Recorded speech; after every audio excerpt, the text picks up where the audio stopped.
माँ भी बूढ़ी होती है। हे भगवान, मैं क्या दिन भर यही काम करने के लिए हूँ?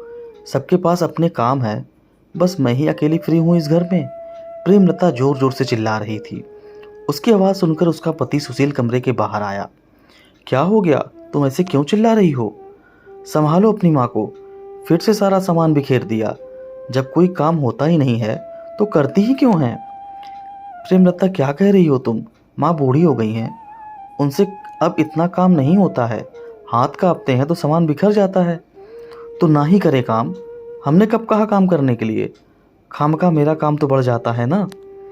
ठीक है, तुम चुप हो जाओ, मैं माँ को समझाता हूँ। क्या समझाते हो? एक तो दीपक और सुनीता ने वैसे ही दिमाग खराब कर रखा है, ऊपर से माँ। क्या करूँ, कुछ समझ में नहीं आता।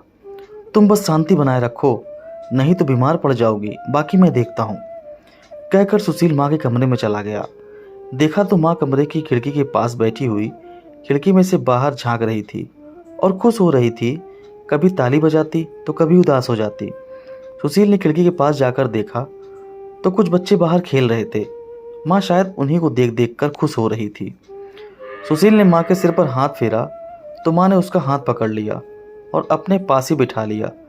10 मिनट तक दोनों माँ बेटे बस ऐसे ही बैठे रहे। फिर सुशील ने पूछा, माँ खाना खाया?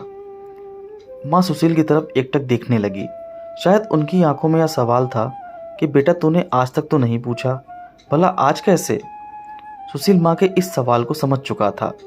मन ही मन ग्लानि करते हुए सुशील ने दोबारा पूछा, माँ तुमने खाना खाया? माँ ने नहीं में सिर हिला दिया। सुशील ने प्रेमलता को आवाज़ देकर माँ के लिए खाना मंगाया। प्रेमलता एक थाली में माँ के लिए खाना डालकर ले आई। माँ थाली लेने के लिए हाथ आगे बढ़ाने लगी तो सुशील ने थाली अपने हाथ में ले ली। आज मैं अपनी माँ को खाना खुद खिलाऊंगा, जैसे माँ मुझे बचपन में खिलाती थी। माँ अभी भी एकटक सुशील को देखे जा रही थी, पर कुछ कहा नहीं। सुशील ने रोटी का ग्रास माँ के मुंह में डाला। रोटी खाते खाते माँ की आंखों में आंसू आ गए। क्या हुआ माँ, खाने में मिर्ची तेज है क्या? माँ ने नहीं में सिर हिला दिया। तो फिर? माँ ने कुछ नहीं कहा, बस सुशील को गौर से देख रही थी। जानता हूँ बहुत इंतज़ार करवाया है, पर अब नहीं। अब हर रोज़ थोड़ी देर ही सही, मैं अपनी माँ के साथ कुछ वक्त ज़रूर बिताऊंगा। माँ मुस्कुरा दी।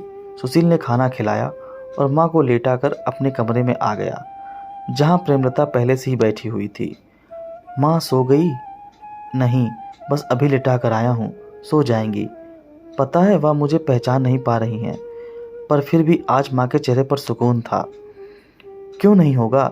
एक माँ तो अपने बच्चे के इर्द गिर्द ही अपनी पूरी दुनिया बसा लेती है। जब वह दुनिया उसे छोड़कर जाती है ना, तो ऐसा लगता है कि सब कुछ छूट गया है, बस जान निकलना बाकी रहती है। और जब वह दुनिया उसके पास लौट कर आती है तो उसके मृत प्राय शरीर के अंदर जैसे किसी ने जान फूंक दी हो, वह वापस जिंदा हो जाती है। कहते कहते प्रेमलता की आंखों में आंसू आ गए। तुम दीपक को याद कर रही हो? माँ हूँ। अब जाकर एहसास हुआ कि मैंने अपनी सास से क्या क्या छीना था। जब मेरा बेटा मेरी बहू छीन कर ले गई, सच हमारे कर्म वापस लौट कर आ रहे हैं। भगवान के लिए अब तुम रो मत। जब समझना चाहिए था तब हम लोग समझे नहीं। आज जब बेटा बहू घर से गए तब जाकर समझ में आ रहा है कि हम कितने गलत थे। गलती तुम्हारी अकेले की कहाँ थी? मैं तो बेटा होकर भी नहीं समझ पाया, जो अपनी बीमार और बूढ़ी माँ को वृद्धाश्रम छोड़कर आ गया। सुशील को याद आया वह दिन जब वह अपनी बूढ़ी माँ को वृद्धा आश्रम में छोड़कर आया था। कारण सिर्फ इतना सा था कि माँ अब बूढ़ी हो चुकी थी। पिताजी के जाने के बाद उनसे अब ना पहले जितना काम होता था और ना ही घर की देखभाल, इसलिए अपने बेटे बहू को वह बोझ लगने लगी थी। इस कारण घर में आए दिन कलह होती रहती थी। तंग आकर आखिरकार सुशील माँ को वृद्धाश्रम छोड़ ही आया। माँ कितना रोई थी, मुझे अकेला छोड़कर मत जा, तेरे अलावा मेरा इस दुनिया में है ही कौन।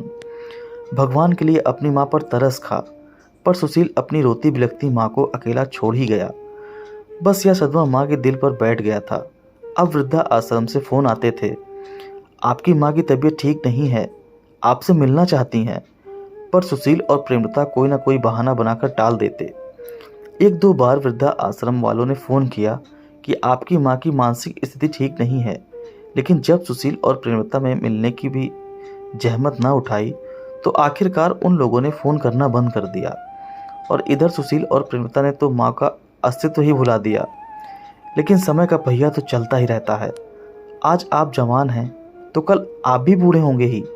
आखिर इतने सालों बाद खुद की बेटे बहू ने सिर्फ इसीलिए अपनी अलग दुनिया बसा ली कि हमसे बूढ़े लोगों की सेवा नहीं होती। तब जाकर एहसास हुआ कि उन्होंने माँ के साथ कितना गलत किया था। जब दिल नहीं माना तो आखिर एक दिन माँ को ढूंढते हुए वृद्धा आश्रम पहुँच गए। जहाँ जाकर देखा तो माँ अब सिर्फ हड्डियों का पिंजर रह गई थी। ना कोई होश था और ना ही कोई जिंदा रहने की ललक। हाथ पैर पहले से भी ज़्यादा कांपने लगे थे। किसी से कुछ कहती नहीं, चुपचाप सी रहती है। जैसे तैसे माँ को लेकर घर आए। माँ को लाए हुए भी 1 महीने से ऊपर हो चुके थे, पर अब भी वह सुशील को पहचानती ना थी। बस एक चीज़ थी, माँ सबसे ज़्यादा खुशी होती थी जब आसपास के छोटे बच्चों को खेलते हुए देखती थी। अचानक गिलास गिरने की आवाज़ से सुशील की तंद्रा टूटी। प्रेमलता और सुशील दोनों उठकर माँ के कमरे में गए। देखा तो गिलास गिरा पड़ा है और पानी फैला हुआ है। माँ एक कपड़ा लेकर पानी साफ करने की कोशिश कर रही थी। रहने दो माँ, हम साफ कर लेंगे। मेरा सुशील खेलते हुए फिसल जाएगा, बहुत मस्ती करता है। माँ बराबर बड़बड़ाए जा रही थी। देखकर सुशील की आंखों में आंसू आ गए। सोचना की भी निगाहें नीची हो गई। माँ सब कुछ भूल चुकी थी, बस नहीं भूली तो यह कि वह माँ है। माँ होने का एहसास अभी तक जिंदा है।